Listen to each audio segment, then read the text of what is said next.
Hello, hello. Welcome everyone. Welcome to your weekly live Q&A. I'm Kendra Perry. I'm a certified functional diagnostic nutritionist. And if this is your first time tuning in, you can check out more about me at kendraperry.net. So today we have some great questions.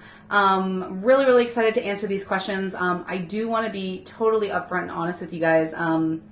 My energy is a little bit low like this. I'm actually about 48 hours into an extended fast. This is the longest fast I have ever done. Previous to this, I've done 24 hours. And I'm supposed to be doing this 60-hour fast, but I'm actually going to be cutting it. I'm going to be cutting it short. And after this video, I'm going straight to the grocery store and I'm getting some food. I can just feel that my body doesn't want to fast anymore. I'm feeling a little weird and feeling pretty like low energy and weak and a little bit kind of getting a bit shaky. So instead of completing the full 60-hour fast that I had planned, I'm going to cap it at 48 hours because you got to listen to your body. And I can just tell that it's time. It's time to get some food. So I'm going to try to stay focused and answer your questions as best I can instead of getting into my head and fantasizing about the food I ate. I actually earlier today I spent like 20 minutes on Instagram like looking at food and just like obsessing over it and like fantasizing about what I was going to eat. It's been a really good experience though. I think I will do it again. I do want to build up to the full 60-hour fast, but right now I'm just going to cap it at 48 and feel pretty good about that. So anyways, so if you sense I'm a little bit distracted or a little bit tired today, it's because I'm fasting and I'm fucking hungry and I'm fucking tired. Okay, but I'm going to answer your questions today and I'm super excited. The first question, and if you are joining me live, feel free to ask me a live question. I'm happy to answer any of your questions live, and if you just want to stay silent, that's cool. If you want to submit a question for next Thursday's Q&A, you can just type it into the comments box, send a message to my Facebook page, or email support@kendraperry.net. So first question, what test should I use for neurotransmitters? And this is a good question, and I actually do have some opinions, as always, on neurotransmitter testing.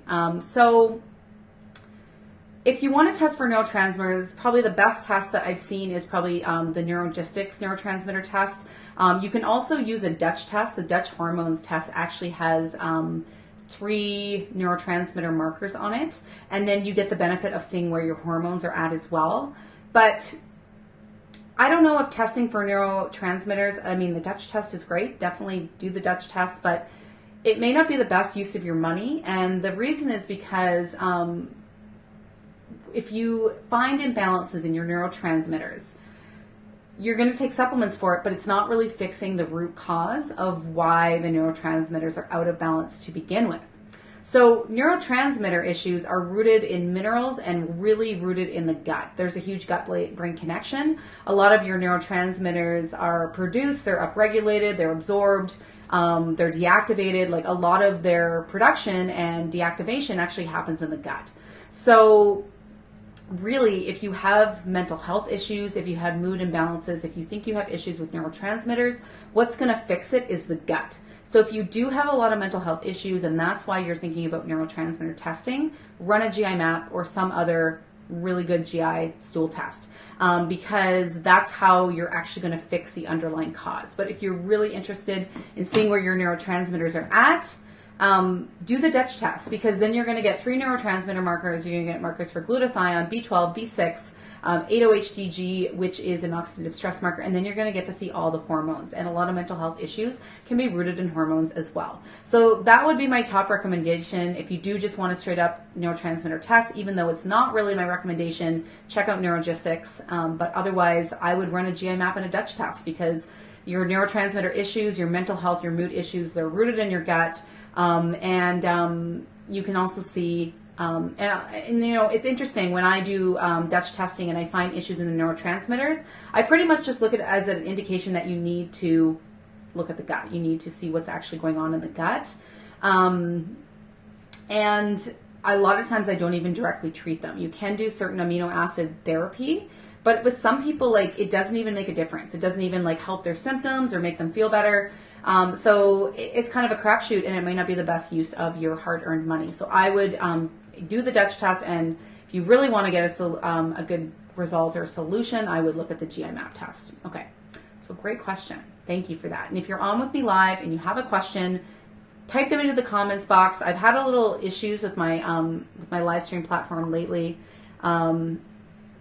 Okay, so I am seeing the comments. Last time I didn't see any of the comments. So hey, Julie, thanks for joining. And yeah, GI map and what test? The Dutch test. So Dutch hormones test. It's from Precision Analytical. DutchTest.com is their website. I run these tests, so you can always run this test through me. I know how to interpret it, but you can also go through Precision Analytical. And it's an amazing test. It gives you so many markers. I actually just ran one on myself, which I will be sharing with you guys once I get the results. I haven't run one in about a year, so I wanted to check in and see where my hormones are at. So I'll be discussing that with you guys soon. Okay. Awesome question. Okay, so the next question is, can you please suggest natural herbs for PCOS? I have PCOS. I'm also suffering with SIBO. Okay, so really good question. So yeah, PCOS, really common condition, typically is associated with elevated androgen levels, so elevated testosterone, and ovarian cysts, and also irregular absent periods. It's a really crappy condition. I really feel for you having to deal with this. In terms of herbal protocols, I mean, it's hard to say because I don't know what your test results, and PCOS can be diagnosed on a few different criteria. If you have the kind of PCOS that is associated with elevated androgens and higher testosterone, you want to do something that's actually going to help lower that testosterone.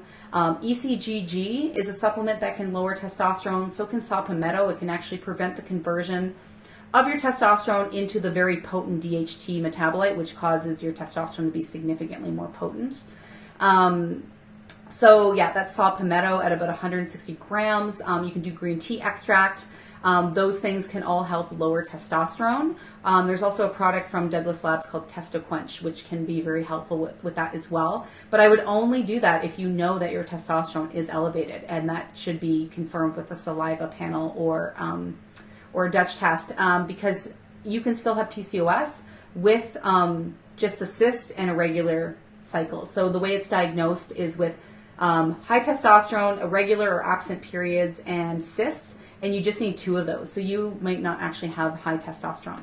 But with PCOS, the most important thing is that it's really highly associated with insulin resistance and blood sugar imbalance. So you got to get your diet dialed in. So you got to be eating a blood sugar balancing diet. I recommend a paleo diet that's a bit lower on protein and higher on fat. So a little bit more towards ketogenic diet without actually being ketogenic, because fat does not initiate an insulin response. So when you have blood sugar issues, hypoglycemia, insulin resistance, you want to go for a higher fat diet, and you do want protein, but if you go too high on protein, your body will break that down into sugar as well, and it'll initiate an insulin response. So you really need to dial in your diet. You need to deal with your stress, because that can cause inflammation, and inflammation can drive up testosterone. And you need to deal with that blood sugar imbalance as well. You also need to get your sleep dialed in. You need to get good exercise. All these things are really helpful for PCOS, but you definitely want to be working with a practitioner who can help you unwind this, because you can manage it really well to the point where you barely even notice you have it, or you reverse it altogether. It is totally possible, but you should be working with a practitioner. You're going to be wanting to run a Dutch test. I'd want to look at minerals and gut. A lot of hormonal issues, you've probably heard me say this before, are very much rooted in digestion, in the gut. So you are going to have to work on healing your gut as well. But I would start with those herbs. I would even do some like stinging nettle tea. This is a 5-alpha reductase inhibitor, which prevents the conversion of your testosterone into that really potent 5-alpha DHT metabolite, which can really drive PCOS. So dial in your diet, work with some of those herbs, balance your blood sugar, get lots of sleep, in bed before 10:30 every night.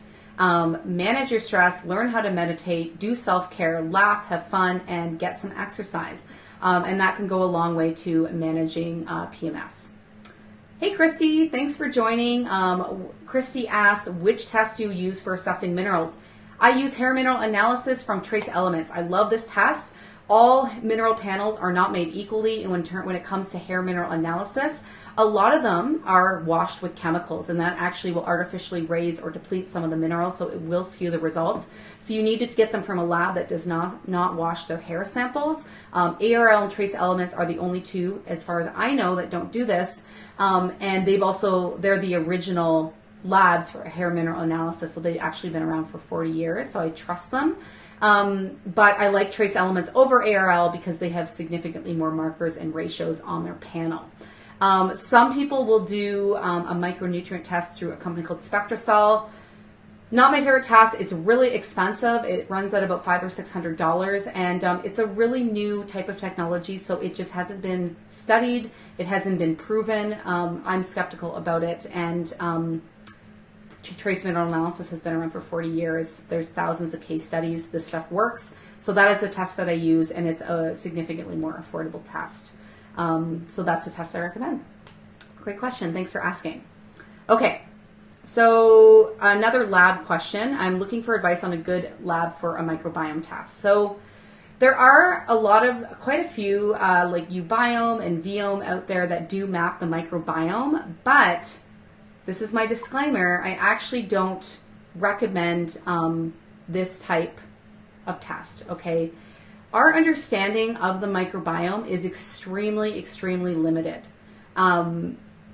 Very limited. We don't really understand a lot about the microbiome because it is so complex. So it's really cool that there's companies out there mapping the microbiome, but the issue is that we don't really understand what to do with the results yet. So really these tests should only be used for research purposes only, okay?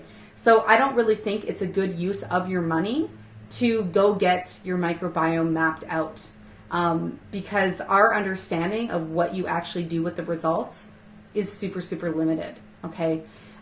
If you want a good bang for your buck with gut testing, as always, I recommend the GI map because the quickest way to shift your microbiome and make it healthier is to get rid of some of the bigger players, so some of the big infections, and it's to actually shift your diet. So you can actually shift your microbiome overnight, but just by changing your diet from going from like high protein to low protein, from high carb to low carb, you can shift overnight. So eating a healthy diet is really important, but really what matters is getting rid of the infections, and the microbiome will naturally find its sweet spot. So I'm not a big fan of microbiome testing because at this point, I think it's really interesting, and I'm glad that companies are doing this and getting this research because maybe in the future it's going to go a long way and it's going to help us help people more. But at this point, it's a crapshoot. We just don't really know. You know, you're going to get your results and you're probably not going to know what to do with them. And unless you address some of those bigger infections, then you're really just not going to get the results with your microbiome. So that's what I think about that. So that's a really good question. I know those tests are really popular. I'm probably going to make some people angry. I know there's some practitioners that swear on them. Definitely in some of the forums I hang out with for pretty much every question anyone asks, people are pumping Viome and Ubiome, but I think it's only useful for research purposes at this time. It's interesting, but I don't think clinically they make sense or that they actually should be used. Okay, so great question. So I have one more question, and then I'll get to some of the questions if there are any in the for the live people who are on live today. Another good question. This comes back around to hormones. I have a couple patients with endometriosis. What's the connection to gut health? What would this condition have to do with the gut? So the answer is everything. There is a massive gut hormone connection, and you actually can't heal hormone imbalances without addressing the gut, especially estrogen dominant issues. So endometriosis is very much driven by estrogen dominance, and the reason is because estrogen is a very potent growth hormone. And so it actually causes, so what it's doing, like in the menstrual cycle, is it causes the lining of the uterus to grow so that it's hospitable for a sperm or an egg to implant on the wall and then create a pregnancy. So it's a growth hormone. And it's a potent growth hormone, but we want to have it in balance with progesterone, because if it's out of balance or if there's too much of it, then it will cause things to overgrow. So it'll overgrow the lining of the uterus, and that can cause the severe, severe pain and cramps that come with endometriosis, because then your body is shedding so much of this lining, and it can actually cause that endometrial lining to grow outside the uterus. In the in the colon, in the ovaries, in the fallopian tubes, just like all over the abdominal cavity. It can be a total mess.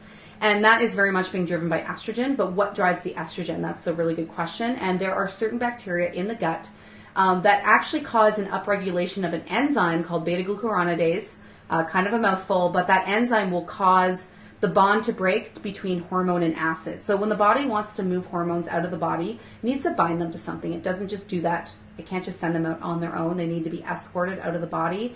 And it will bind them to an acid in some cases, and this beta-glucuronidase actually breaks the bond between acid and hormones, so that estrogen is left to recirculate. So it may not actually be that with endometriosis that you have a high production of estrogen. It just may be that you actually can't clear it from the body. So that estrogen is left to recirculate, and then it causes those issues with endometriosis. So you really do need to address the gut to deal with those estrogen issues.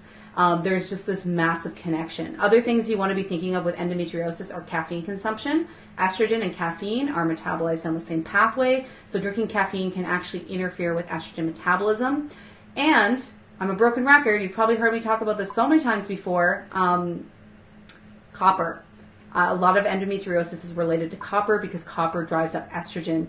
And copper toxicity is a real thing. It happens in so many women. I see it all the time. I'm dealing with it. Most of my clients are dealing with it because we've become a very estrogen dominant society because there's synthetic estrogens in plastics in our environment, copper IUDs, hormonal IUDs, hormonal birth control, copper sulfate is an organic fertilizer. All these things drive up estrogen, which drive up copper, and it's kind of this vicious circle.